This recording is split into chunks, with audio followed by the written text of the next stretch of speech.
Sebelum Kristen itu datang, orang-orang Yunani yang menyembah Theos, dewa-dewa, itu sudah menyembah kepada Yesus. Ya kan? Iya. Nah, sekarang pertanyaannya. Walaupun tidak secara langsung. Kenal. Sekarang pertanyaannya, apakah orang-orang Yunani kuno, Romawi kuno, itu menyembah kepada Tuhannya Abraham? Salam satu Tuhan.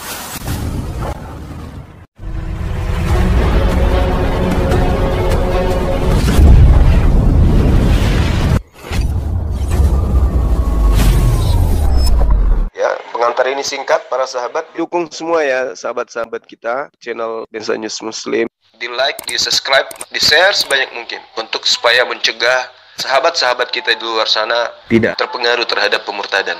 Semoga Allah memberikan selalu sikap istiqamah. Salam satu Tuhan, Allahu Akbar. Bang, tapi Anda sudah terlanjur mengakui sama, sementara Tuhannya Yahudi mengatakan tidak sama. Salah satu yang disembah mereka kan ada yang dewa yang tidak mereka kenal. Dewa yang mereka tidak kenal. Yang tidak mereka kenal itu kan bukan satu, Bang, banyak. Dewa yang tidak mereka kenal itu namanya Agnostos Theos. Banyak, Bang. Iya, ada 12, ada 12 Theos.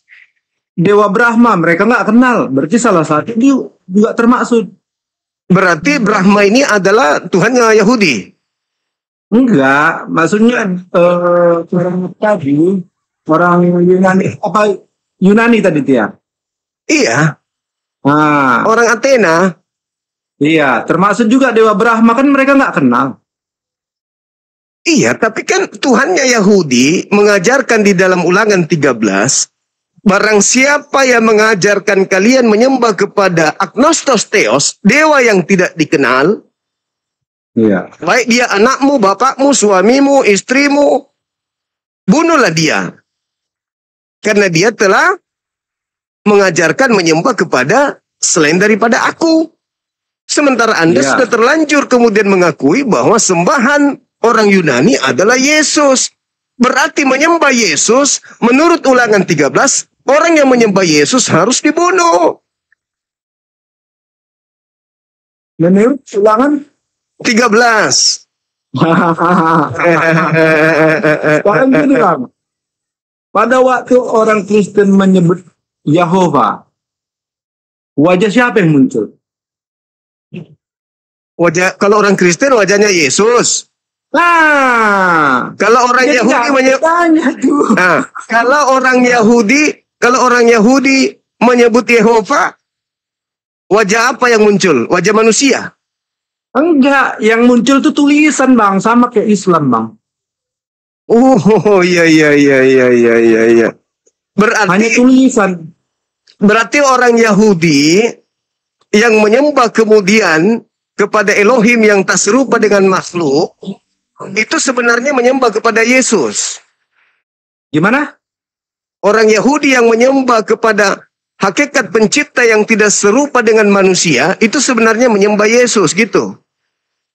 Mereka menyembah Yesus, tapi mereka tidak mengetahuinya, gitu. Berarti sembahan orang Yahudi dan sembahan orang Yunani itu sama. Sembahan orang Yahudi dan Yunani beda lah, Bang. Nah, beda.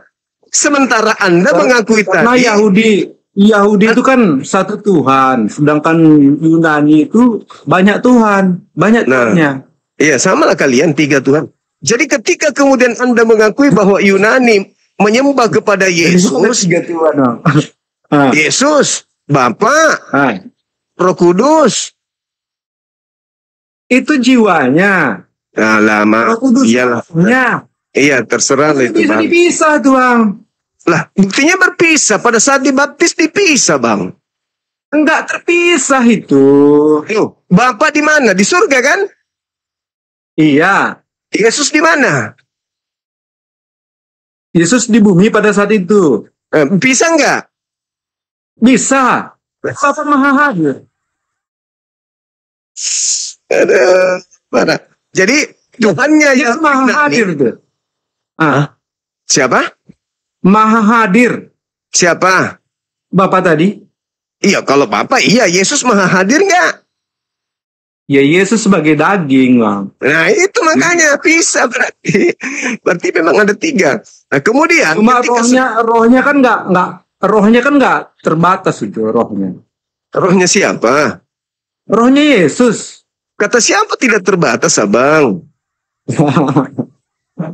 Terbatasnya di mana, Bang? Lah, Yesus ketakutan kepada malaikat, Abangku. Ketakutan gimana? Baca di dalam kitab Lukas 22. Nomor Itu 4344. Abang salah pengertian doang. Loh, coba Anda baca Lukas 22 nomor Nah. 4344. Lukas berapa? Lukas 22 4344.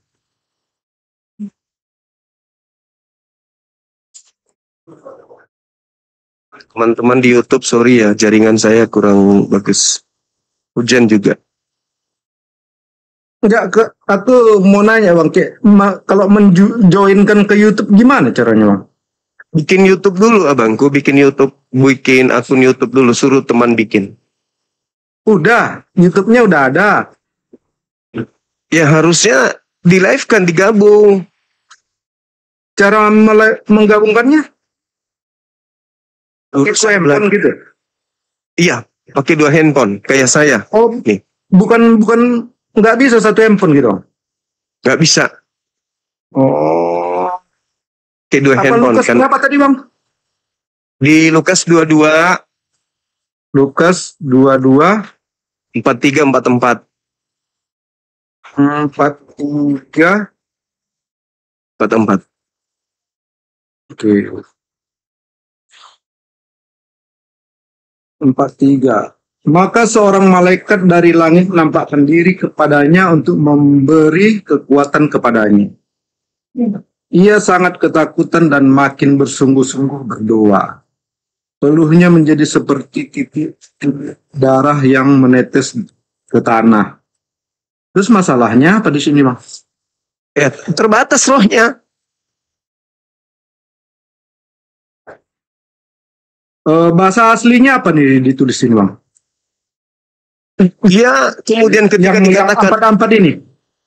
Coba 44, coba dibaca ulang lagi. Dibaca ulang lagi. Lukas 22-nya dibaca ulang. Ya. 43-nya, maka seorang malaikat dari langit menampakkan diri kepadanya untuk memberi kekuatan kepadanya. Ia Terus? sangat ketakutan dan makin bersungguh-sungguh berdoa. Itu data nomor berapa? 34. 43. 44. Kita cek ya. Peluhnya menjadi seperti titik darah yang bertetesan di tanah. Iya, terus? Udah sampai situ aja. Kalau dia lanjut berarti 45. Iya. Agonia. Agonia itu bahasa Yunani. Artinya dia ketakutan. Dia cemas. Coba bacakan, Bang. Yunaninya, ayat 44. Saya hanya mengambil kata agonia dalam bahasa Yunani. Coba Anda buka di Alkitab Sabda. Di situ ada, bisa dilihat. Coba saya lihat ya. Sabar ya, Bang. Oke.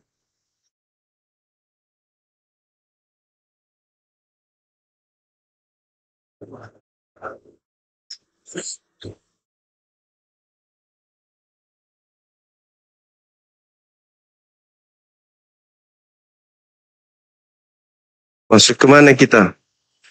Apa tuh kalau terjemahan? Bible Hope. Ini Bang, ayat 44 kan Bang? Iya. Bentar ya, biar saya balikkan dulu kameranya. Iya. Kita harus tunjukkan bahasa asli. Nampak Bang? Iya. Nah, yang mana egonianya Bang? Tunggu. Ini bahasa Yunani nih Bang. Iya, tunggu. Sini bisa kita translate satu-satu, kata-kata satu-satu. Lukas 22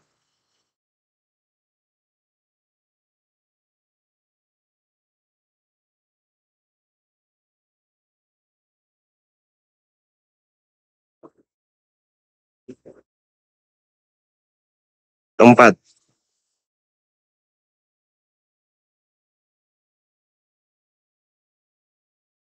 Break.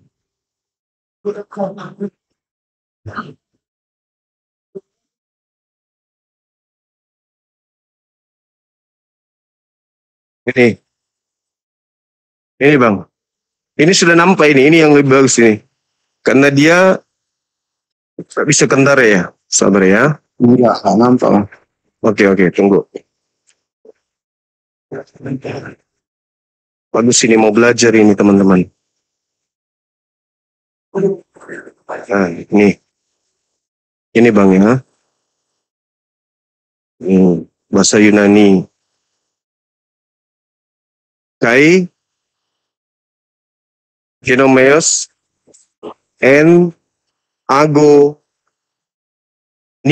Betul kan? Nih. Rasa sakit kalau di sini. Kalau di Alkitab Sabda, agonia ini artinya ketakutan. Kalau di sini rasa sakit. Oke? Ini Lukas. Rasa sakit dengan ketakutan kok jauh kali bang. Lukas 22.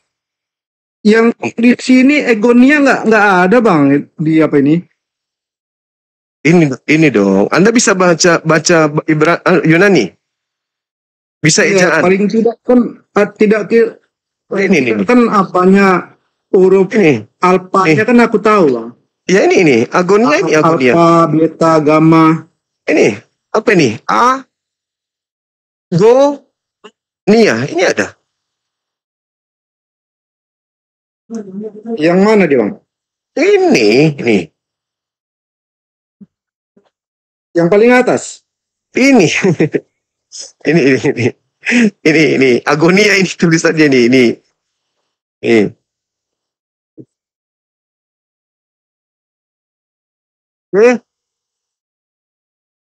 Oh iya ada bang. Ini dulu.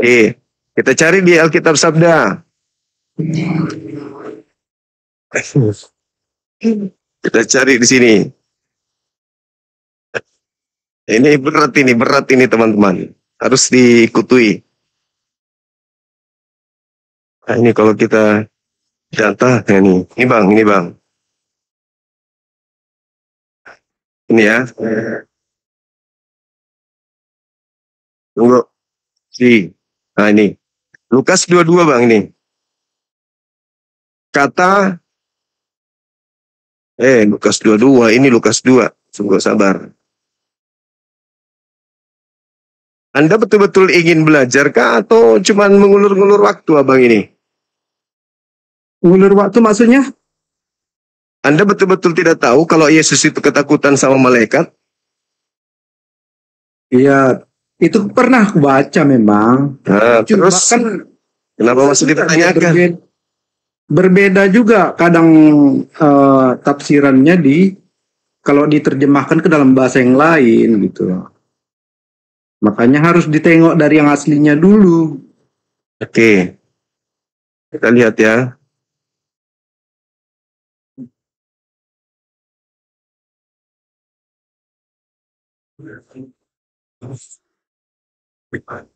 Ini lama ini. Ini ya. Sangat takut ya. Kita tekan. Nih, agonia bang. Agonia. Artinya nih, ketakutan.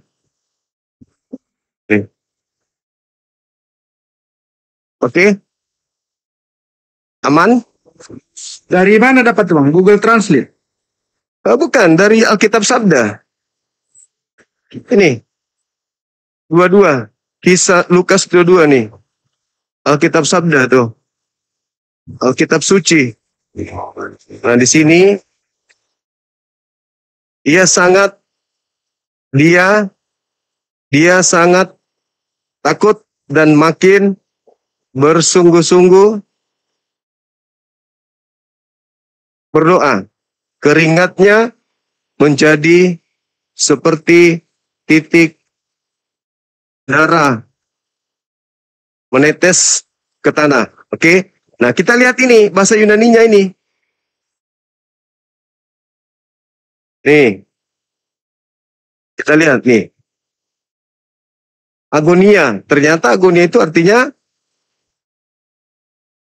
ketakutan. Tuh. Oke? Oke.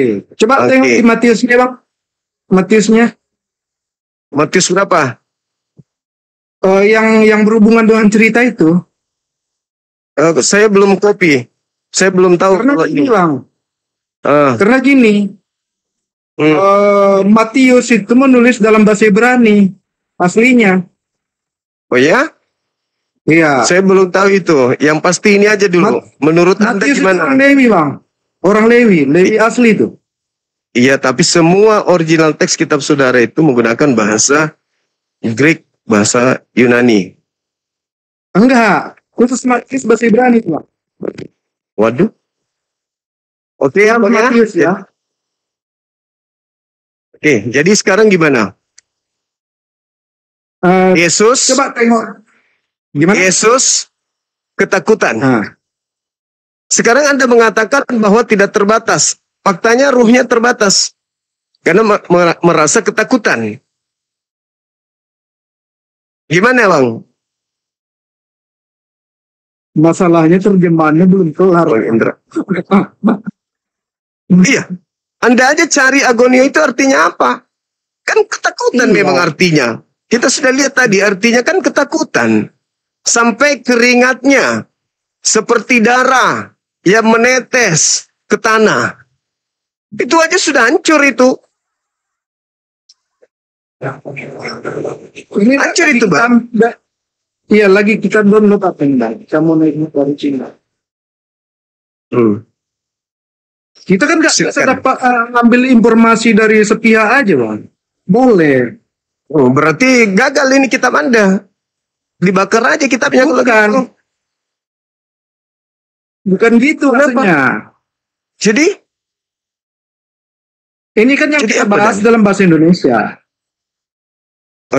kita tadi Bahasa menggunakan Yunani bahasa sama asli bahasa loh. Inggrisnya kan Bahasa asli.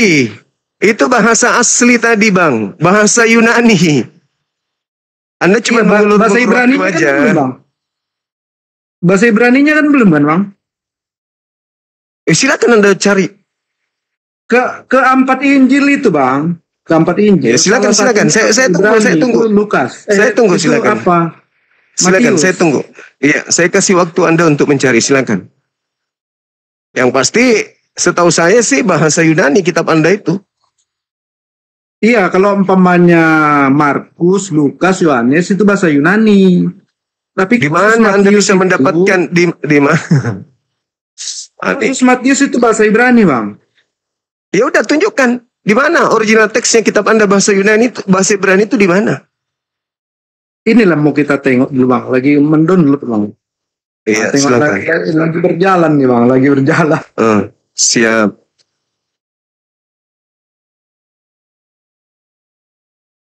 Silakan, silakan. Tapi Kita tunggu.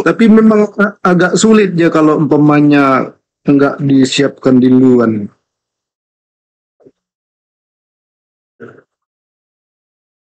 Silakan, silakan. Oke, Bang. Bentar ya.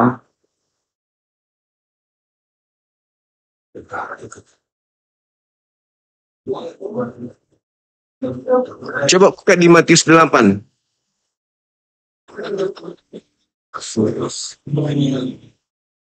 Di Matius 8, Bang. Bahasa Ibraninya apa? Bentar ya, Bang. Siap. Maka dalam penderitaannya ia makin bersungguh-sungguh berdoa, dan keringatnya menjadi seperti titik-titik darah yang bertetesan ke tanah. Sini menderita katanya, Bang. Iya, bagaimana itu? Bukan ketakutan.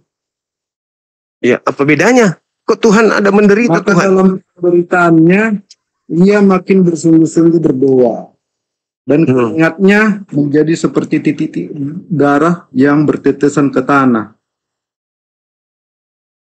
Terus Berarti maksud ke yang abang tonjolkan itu, Bang, itu kesalahan apa tuh, Bang?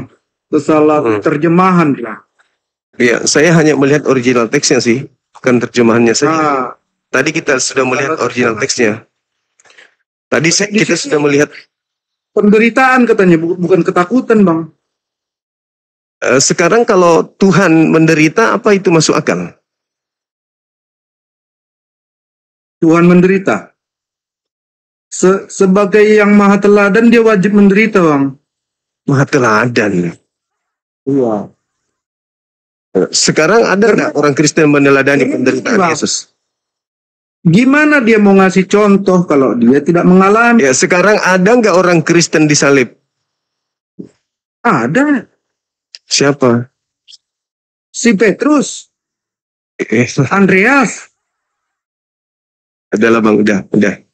Apa masih perlu dilanjut, moderator? Yang pasti Anda sudah mengakui bahwa yang disembah oleh orang Yunani adalah Yesus Kristus. Sebelum Paulus datang mengajarkan tentang Kristus Yesus, ternyata orang-orang Yunani itu sembahannya sama dengan sembahan Kristen. Jadi Yunani pagan dengan Kristen hari ini itu menyembah kepada sembahan yang sama. Betul ya?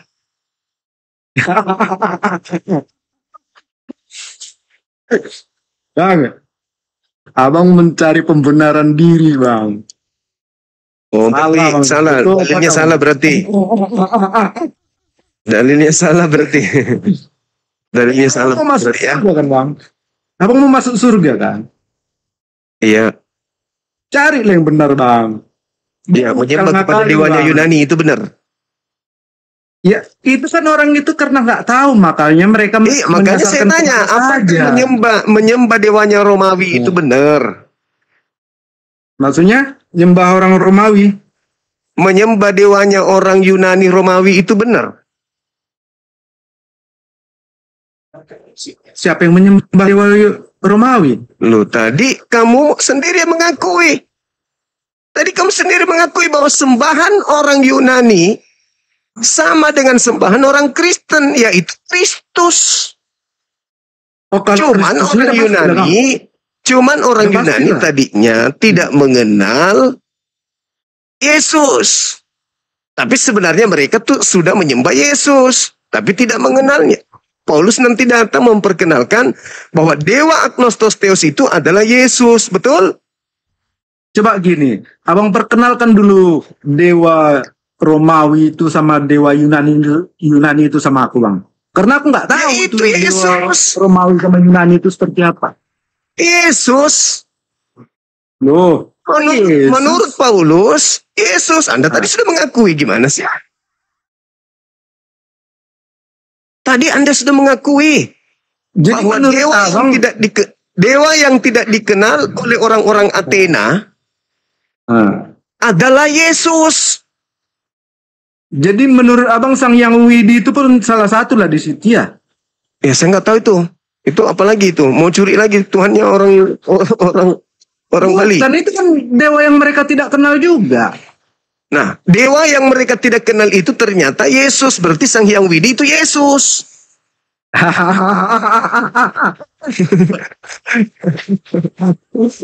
Asli itu ngakal-ngakali, Bang, namanya, Bang. Lah, Paulus sendiri makanya baca dalil, Bung, baca dalil. Kisah para rasul. Bukan mau cari kebenaran, Abang. Abang mau ngakal-ngakal. Baca dalil. Kisah para rasul 17 nomor 22 sampai 23. Paulus datang mengajarkan kepada orang-orang Athena bahwa aku datang memberitakan tentang Theos yang kalian sembah tapi kalian tidak kenal. Saya datang memperkenalkan Theos itu. Makanya orang Yunani dan orang Kristen sama-sama disebut sebagai anak Tuhan, betul? Anak Tuhan. Iya, anak Dewa. Kristen memang anak Tuhan. Nah, Yunani juga begitu. Yahudi pun anak Tuhan, Bang. Iya, memang. Tapi anak yang dimaksud Yahudi adalah hamba. Tidak seperti kalian. Ada ditulis anak-anak Allah di situ, Bang. Iya, hamba-hamba Allah itu. Yahudi. Iya, Dari mana hamba-hamba Allah hambanya? itu. Anda baca Amsal 3, nomor 11, nomor 12. Amsal. Iya, Apa di situ bikinnya, Bang? ya baca. Kan Yesus disebut dalam Kisah Para Rasul 4 nomor 30, Yesus disebut hamba. Jadi orang Yahudi itu, Bung, Amsal berapa, Bang? Amsal 3. Amsal Nomor 11.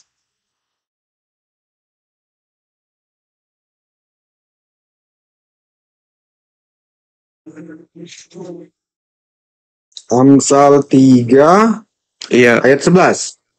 11 12. Hai anakku, janganlah engkau menolak didikan Tuhan, dan janganlah engkau bosan akan peringatannya. Sampai 12, Bang. Iya. Karena Tuhan memberi ajaran kepada yang dikasihinya, seperti seorang ayah kepada anak yang disayang. Apa masalahnya? Iya. Jadi orang Yahudi ketika dia taat kepada Tuhannya itu sama seperti dia taat kepada ayah. Makanya mereka dianggap sebagai anak karena dia dekat dengan ayah. Ternyata ayah yang dimaksud di situ Tuhan. Sedangkan orang Kristen itu sama seperti Yunani. Galatia 4 nomor 7. Galatia 4 nomor 7 bisa dibaca. Galatia 4 nomor 7 bisa dibaca. Jangan kau menolak didikan Tuhan. Kapan Tuhan itu mendidik, Abang? Ya, melalui para nabi. Tuhan mendidik manusia melalui Abang. Manusia dididik oleh Tuhan melalui utusan-utusan Tuhan, nabi-nabi. Nabi Musa. Iya. Nabi Musa mendidik kemudian umatnya. Nabi Musanya kapan datangnya Abang mendidik Abang? Ya, kok jadinya ke saya? Kok jadi gila kau ini? Kamu baca Kan Galatia 4. Galatia 4. Tuhan itu mendidik. Moderator, kalau ada OTN lain sudah lemparkan orang ini. Ya udah lanjut aja Bang, lama yang ngotin lain Bang. Iya. Mungkin saya berat diskusi Bang, kalau orang tidak pakai otak saya sulit diskusi. Maaf ya. Enggak. Aku masuk di akal aku ini Bang. Amsal 3 itu tadi, Amsal 3 tadi itu, dengan Amsal 3 tadi itu, orang menganggap Tuhan sebagai ayah itu semisal atau itu ayah betulan? Tuhan tuh ayah betulan tuh Bang. Gila berarti. Udah, Anda istirahat dulu, istirahat. Kalau nggak ada Tuhan kita nggak ada Bang. Ya, istirahat dulu, istirahat Bang, istirahat. Anda istirahat. Susah saya diskusi dengan orang gila. Jadi seorang dari Kristen mengakui bahwa orang-orang Athena menyembah kepada agnostos theos yang mereka tidak kenal. Begitu Paulus datang, Paulus memperkenalkan dewa yang mereka tidak kenal itu dalam nama Kristus Yesus. Dan dia iakan. Artinya bahwa ya mereka menginginkan Yesus ini sebagai Tuhan pencipta langit dan bumi. Sayangnya ketika orang Yunani melakukan prosesi keyakinannya, orang Yunani itu menyembah kepada dewa-dewi. Dan ternyata dewa-dewi yang ada di kuil, ya di kuil yang ada di Athena itu mereka menyebutnya sebagai dewa yang tidak dikenal. Dewa yang tidak dikenal itu disebut agnostos theos. Agnostos theos yang mereka tidak kenal ini ternyata adalah Yesus. Makanya tadi saya bertanya, berarti Yunani kuno itu menyembah kepada Yesus tapi mereka tidak kenal. Iya katanya. Udah selesai. Satu materi yang sangat memberikan edukasi kepada kita khususnya umat Islam bahwa ternyata mereka mengakui bahwasanya orang Yunani dan orang Kristen itu sembahannya sama kan gitu. Halo, selamat siang saudara. Oh enggak bisa buka kamera ya. Boneng. Gimana siang malam ini Boneng? bagi saya Bahasanya Bang Selau aja, Bang Selau, tenang aja. Ya, lanjut. jadi kalau ada orang hidup di dalam keadaan malam mengatakan siang, ternyata itu tidak bagus. Lalu bagaimana kalau ada orang melihat manusia dibilangnya Tuhan? Gimana bos? Gimana mau bahas agama kebunnya? Gimana bos? Gimana bos? Ini malam saya bilang siang, Anda keberatan. Jawab gimana kalau manusia kau bilang Tuhan?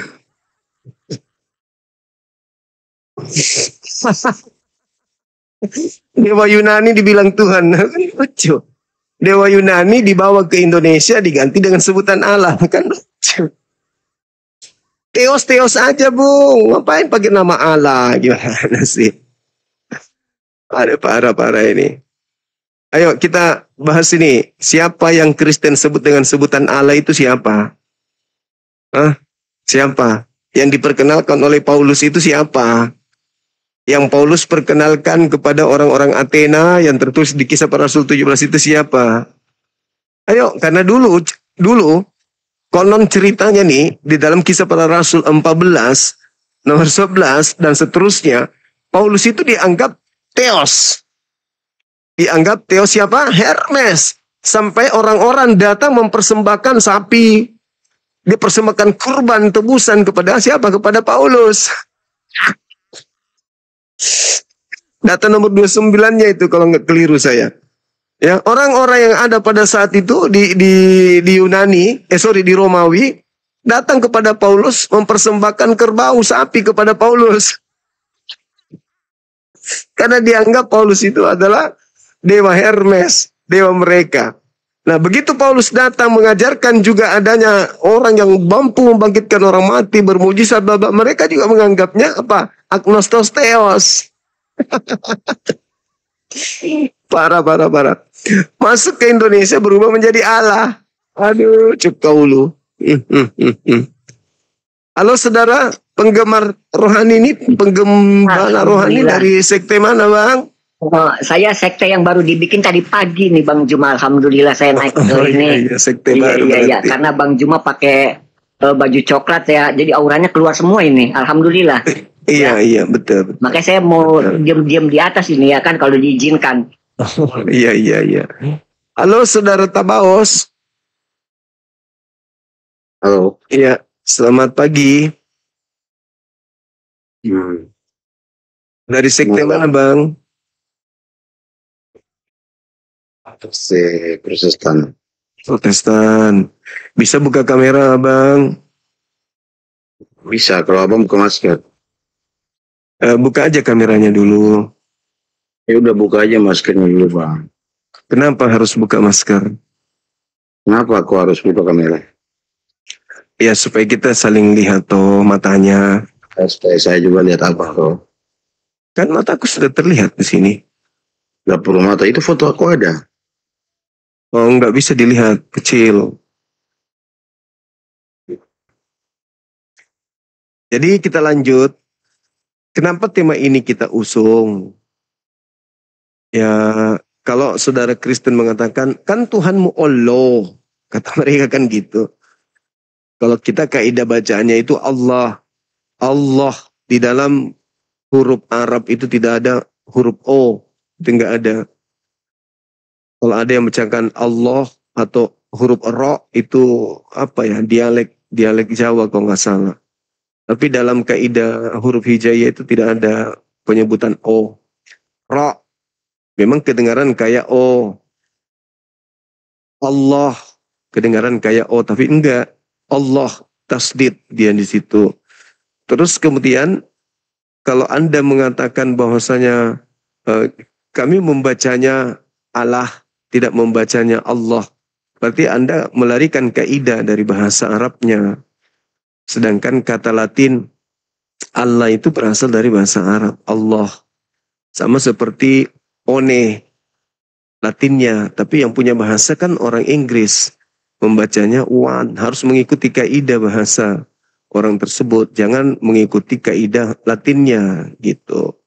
Jadi kalau Anda mengatakan Allah itu tetap aja merujuk kepada Tuhannya umat Islam. Begitu juga ketika Anda mengatakan one, tetap aja merujuk kepada huruf atau angka hitungan dalam bahasa Inggris. Begitu saudara-saudara. Jadi makanya muncul pertanyaan, siapa yang kalian sebut dengan sebutan Allah ini?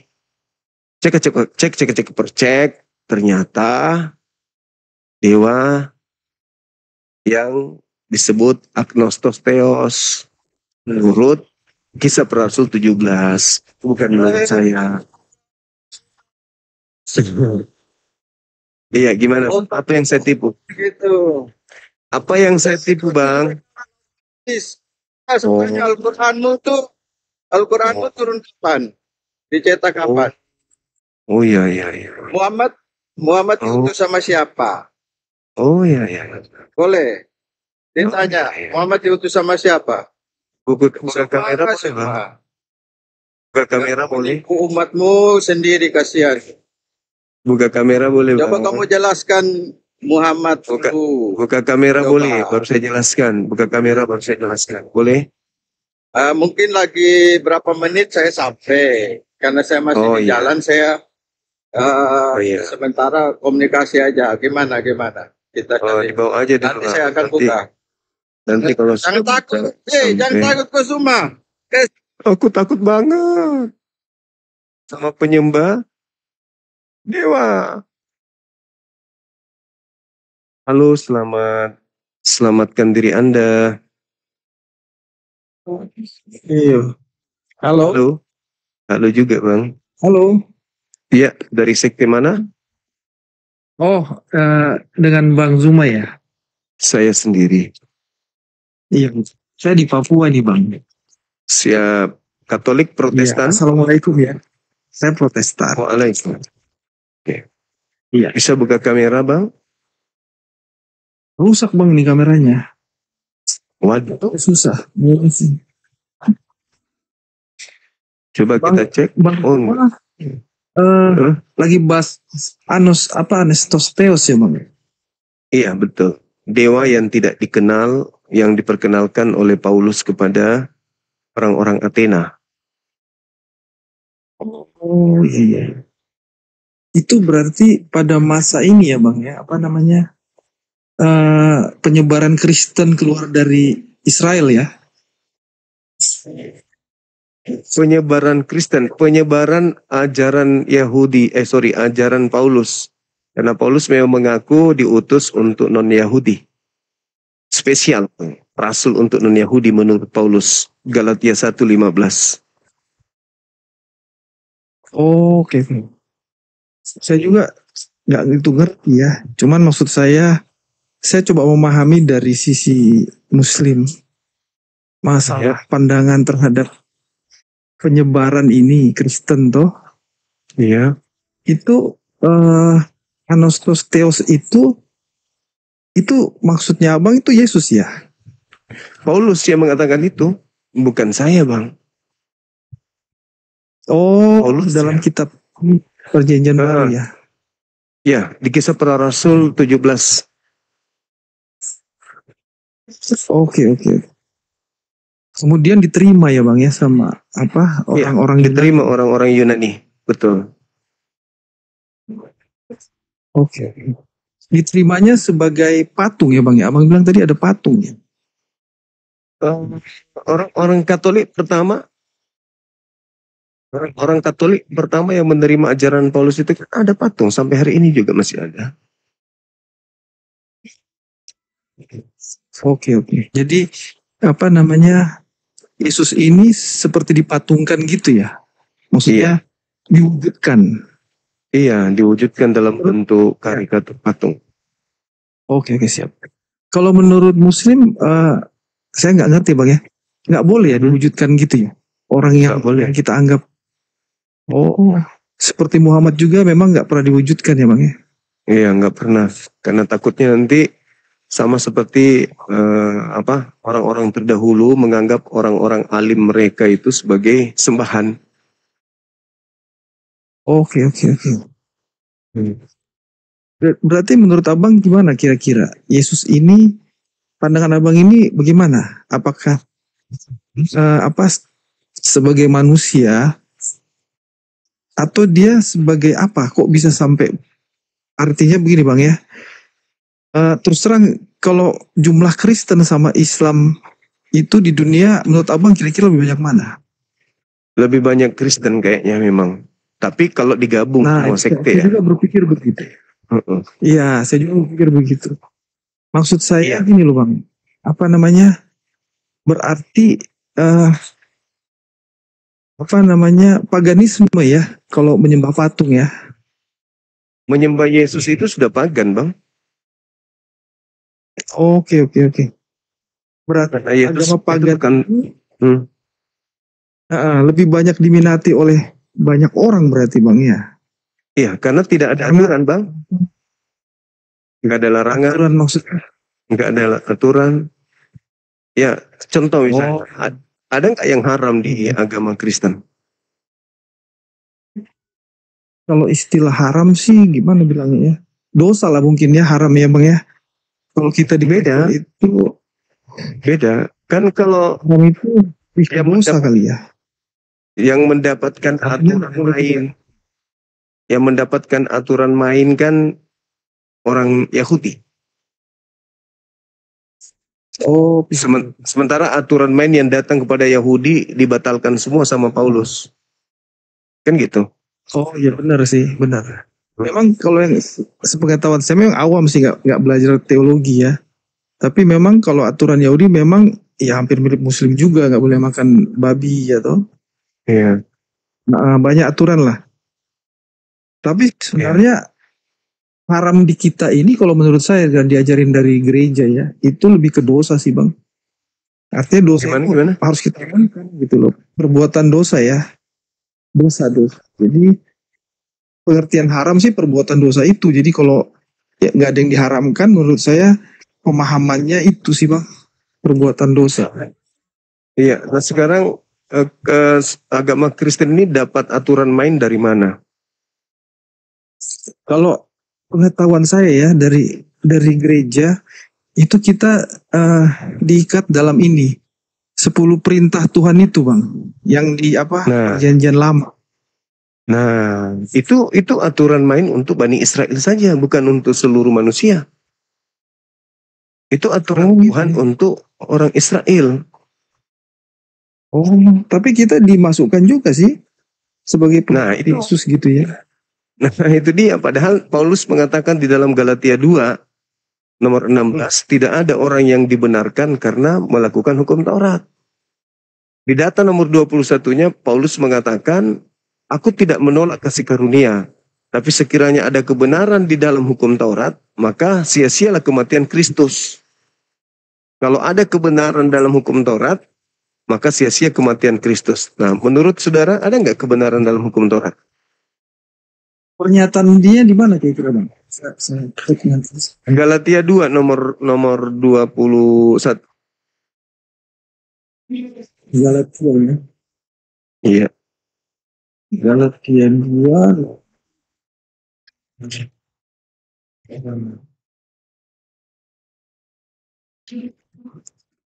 Jadi tidak boleh. Jika kebenaran dapat diperoleh melalui hukum Taurat, maka sia-sialah kematian Kristus. Oh iya benar juga ya. Iya. Jadi untuk apa di gereja Anda menggunakan 10 hukum itu? Karena menganggap ada kebenaran di situ. Nah, kalau Anda masih menganggap di situ ada kebenaran, sia-sia dong kematian Kristus. Ayat ini menekankan bahwa keselamatan.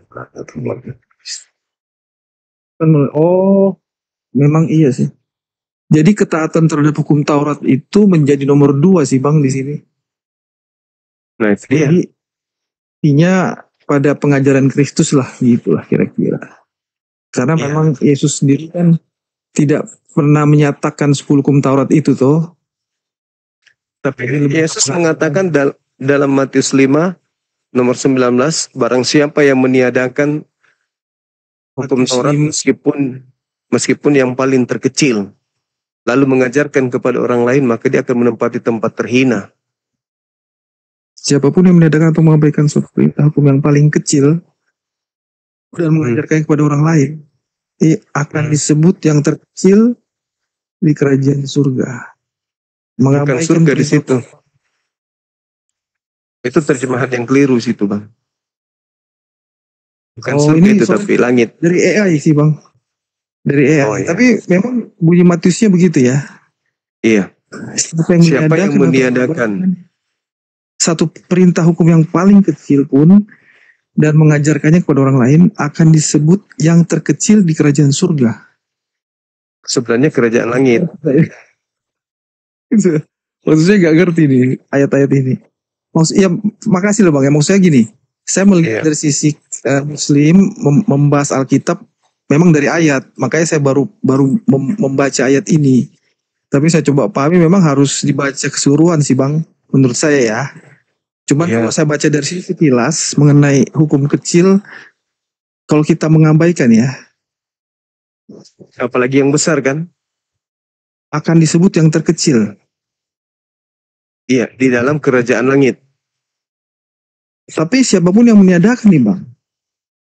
Jadi Iya. begini, ini dari tulisan ini, jadi kalau hukum yang terkecil pun kita abaikan, kasarnya gitu ya. Kita jadi terkecil di kerajaan surga. Iya toh? Benar nggak? Itu bukan kerajaan surga di situ sebenarnya.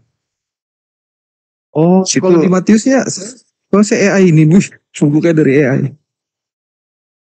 Kerajaan langit, Kalau Bang. di- Kerajaan langit. Kalau Oh, di di Alkitab Alkitab. kerajaan langit. Iya. Tulisnya langsung di Matiusnya kerajaan langit ya kalau di Alkitabnya. Original teksnya menuliskan Uranus di situ, Bang. Bukan ini, bukan surga. Oh, ini terjemahan Indonesia ya. Ya, Uranus itu bahasa Yunani artinya langit. Nah, ini pengertian nih Bang ya, Pak ya. Kalau yang saya tangkap dari satu ayat ini, jadi kalau kita mengabaikan hukum yang paling kecil gitu loh Bang. Iya kan, kita abaikan hukum paling kecil, maka kita menjadi terkecil di kerajaan langit lah gitu.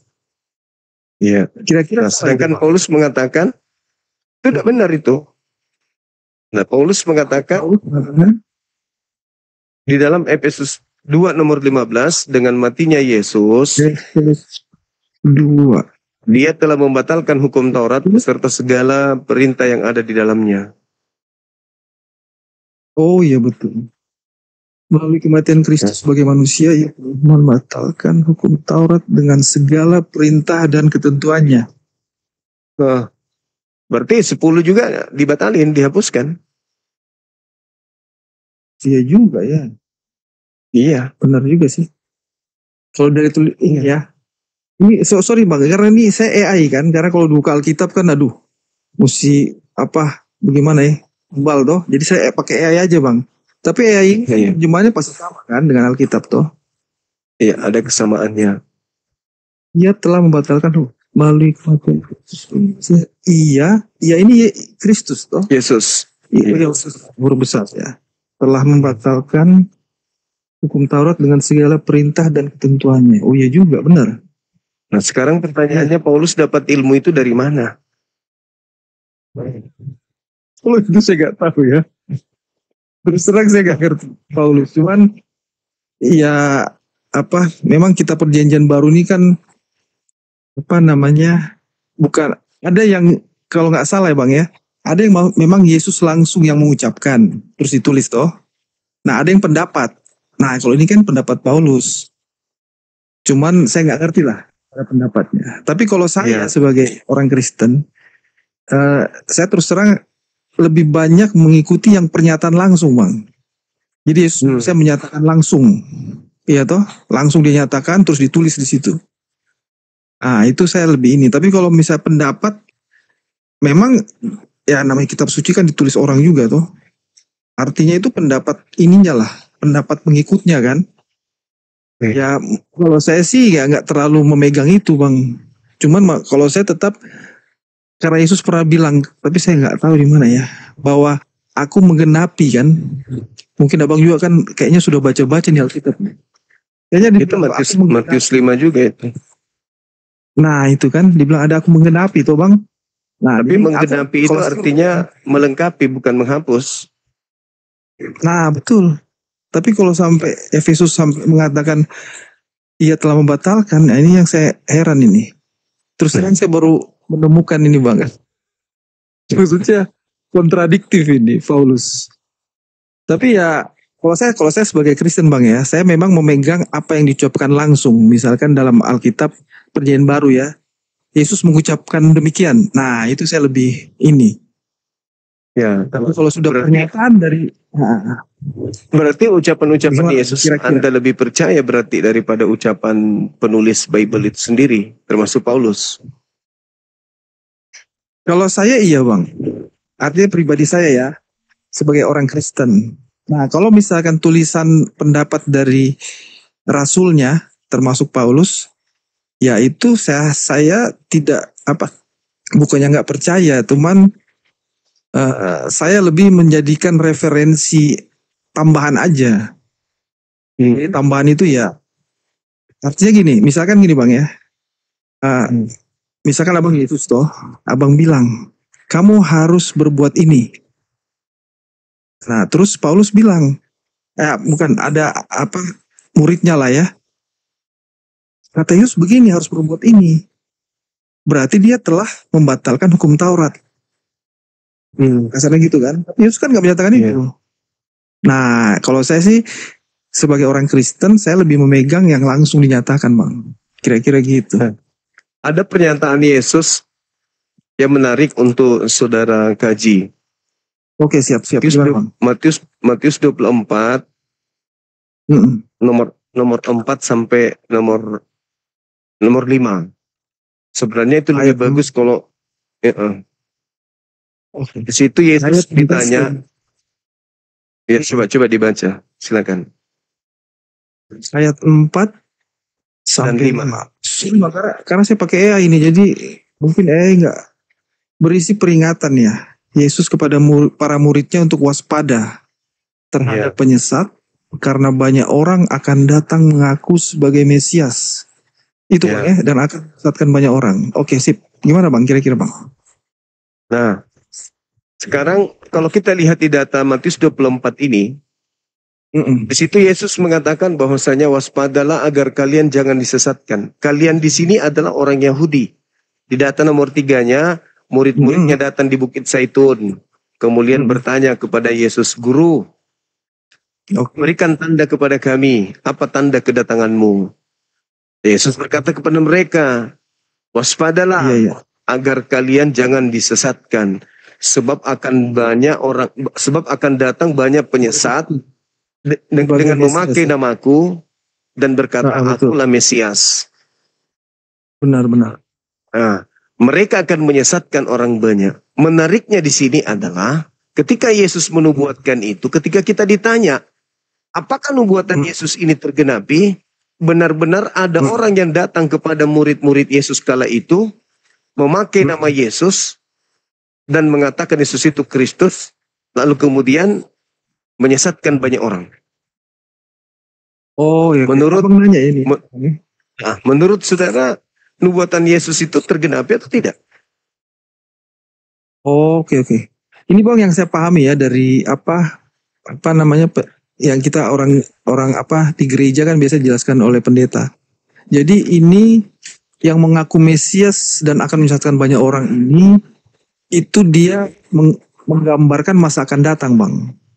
Jadi setelah Yesus mati dan kita orang Kristen percaya dia bangkit hari ketiga dan naik ke surga. Nah, kemudian itulah masa setelah itu akan banyak orang mengaku sebagai Mesias dan akan menyesatkan. Nah, itu pengertian yang saya pahami ya. Bukannya pada saat Yesus masih ada, enggak. Tapi Yesus mengatakan datang kepada kamu. Iya, maksudnya datang kepada orang-orang yang percaya, gitu. Kamu yang bertanya dong. Yang bertanya di situ jelas. Yang ditanya, lalu Yesus berkata kepada mereka, waspadalah agar kalian jangan disesatkan. Sebab akan banyak orang datang memakai namaku dan berkata, akulah Mesias. Jangan, mereka akan menyesatkan banyak orang, kan gitu. Berarti menurut Yesus akan datang kemudian banyak penyesat mendatangi muridnya. Oh iya betul. Jadi, setelah Yesus terangkat ke langit, apakah ada Betul. kelompok di luar yang datang kepada murid Yesus membawa nama Yesus? Oh, bukan begitu Bang pengertiannya. Jadi kalau begitu saya ya? dijelasin di gereja itu apa namanya? Jadi abang bilang tadi gimana? Ada yang membawa nama Yesus ya kepada murid-muridnya ya untuk menyesatkan Iya. begitu. Iya. Iya. Jadi itu seperti ini Bang, seperti kita kasarnya pendeta saat inilah ya. Dia kan pendeta juga kan bawa nama Yesus, tetapi dia untuk mungkin kepentingan pribadi, mungkin ya. Artinya apa namanya menyesatkan gitu loh Bang. Pendetanya Menggunakan datang nama nggak Yesus. di abad pertama, Bang? Saya nggak tahu kalau abad pertama itu sudah ada pendeta apa enggak. Tapi kalau pengertian Kalau saya dijelaskan Paulus- begitu Bang. Jadi bukan begini Bang, maksudnya gini, bukan mengaku saya Mesias nih, bukan. Tapi orang-orang yang membawa nama Yesus bukan mengaku sebagai Yesus ya Bang ya, tapi membawa nama Yesus untuk menyesatkan Mm-mm. pengikut Yesus sendiri. Jadi kasarnya gini lah, saya bawa nama Yesus nih, terus mungkin saya punya jemaat nih. Nah ternyata jemaat ini saya sesatkan gitu loh. Saya sesatkan. Jadi setelah saya bawa nama, nah itu yang dibilang. Jadi bukannya saya sendiri mengaku sebagai Yesus, enggak. Tetapi nanti yang dibilang Mesias ini, yang satu-satunya itu nanti pada saat akhir zaman Bang. Jadi pada saat sebelum zaman Tapi kalau misalnya, akan datang Mesias. tapi Yang kalau bilang Mesias ini. misalnya, Tapi palsu Mesias. Tapi Mesias ini bisa menyembuhkan, punya mujizat. Tetapi dia bukan Yesus. Bukan Yesus, tapi dia inilah nanti yang menyesatkan lebih banyak lagi orang. Karena dia punya mujizat, orang percaya kan. Kasarnya gitulah. Kasarnya gini. Misalkan saya bisa menghidupkan orang mati, apa abang nggak takut sama saya? Saya bisa membuat air menjadi minuman gitu misalkan. Atau saya bisa menyembuhkan orang buta, bisa jadi melihat. Orang kan pasti, ini orang kan, nah begitu. jadi menurut saudara, Jadi kalau penyesatnya ini mengaku Kristus, iya kan ya? enggak, dia nggak mengaku. Hanya dia menggunakan. Jadi dia menggunakan nama Kristus. Gitu loh Bang. Jadi gini Bang. Maksudnya, Saya mengaku kan dibilang orang akan datang mengaku sebagai Mesias dan akan menyesatkan banyak orang. Jadi dia mengaku sebagai Mesias ini memakai nama Yesus untuk berarti orang itu dia datang mengaku sebagai Yesus.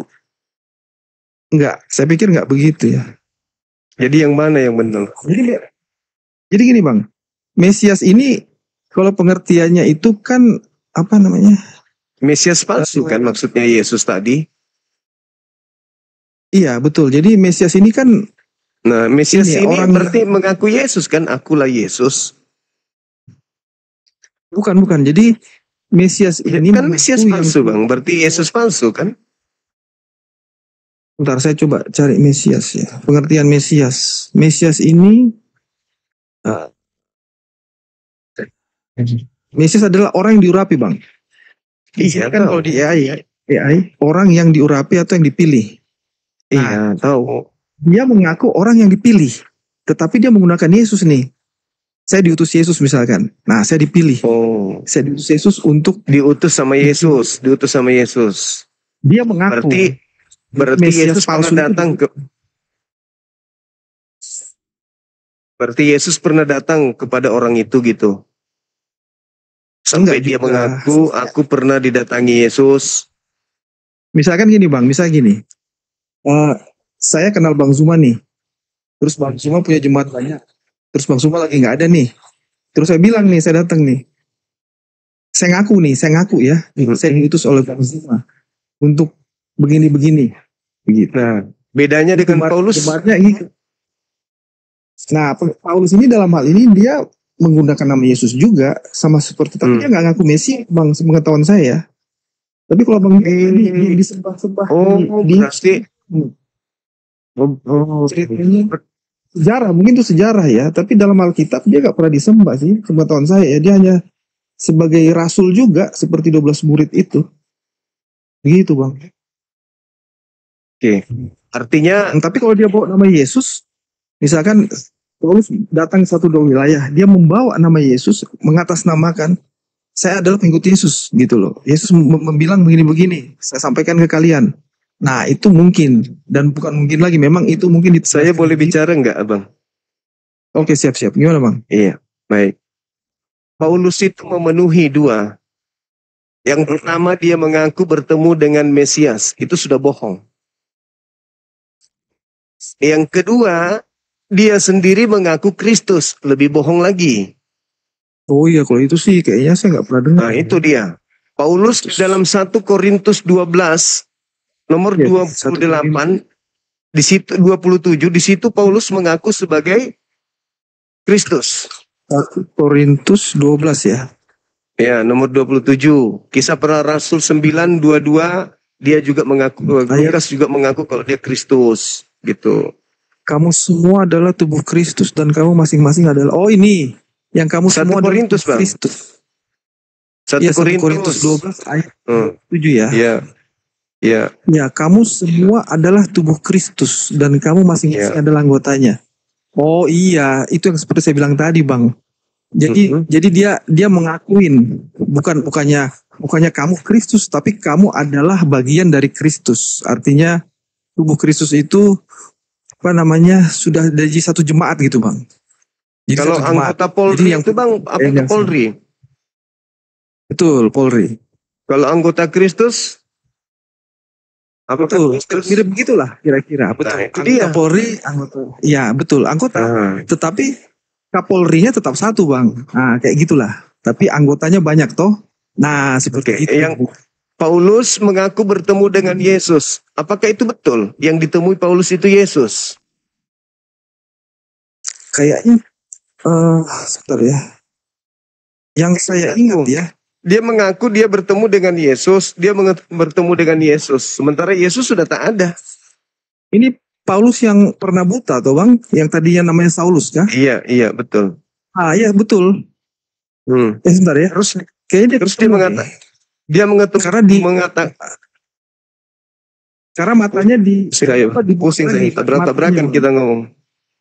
Enggak, ini sebentar, pengertian Paulus ketemu langsung dengan Yesus kayaknya iya, karena matanya kan sempat buta kan. Terus Jadi tanda-tanda ketemu dengan Yesus itu buta. Kayaknya gimana ceritanya? Jadi dia buta, Bang. Terus dia kan Kalau yang ketemu di Pulau Patmos buta juga enggak? mengejar murid-murid Yesus. Kalau Paulus di Pulau Patmos kayaknya itu masuk ke Wahyu ya. Iya, yang ketemu Yesus di Pulau Patmos itu buta juga enggak? Itu mau jadi akhir zaman ini itu dengan penglihatan.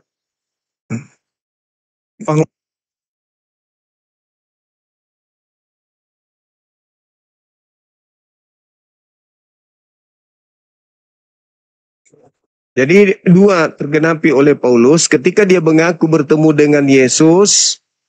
Yang ditemui oleh Paulus itu bukan Yesus. Buktinya di mana? Buktinya di Yohanes 16. Nomor 7, nomor 8. Itu jelas itu. Oke? Suara saya putus-putus ya? Ya, namanya Oten, mana ada yang benar, Bang?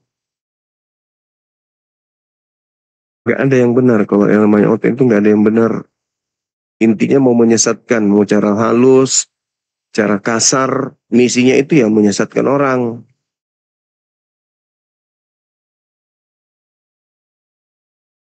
Ular beludak.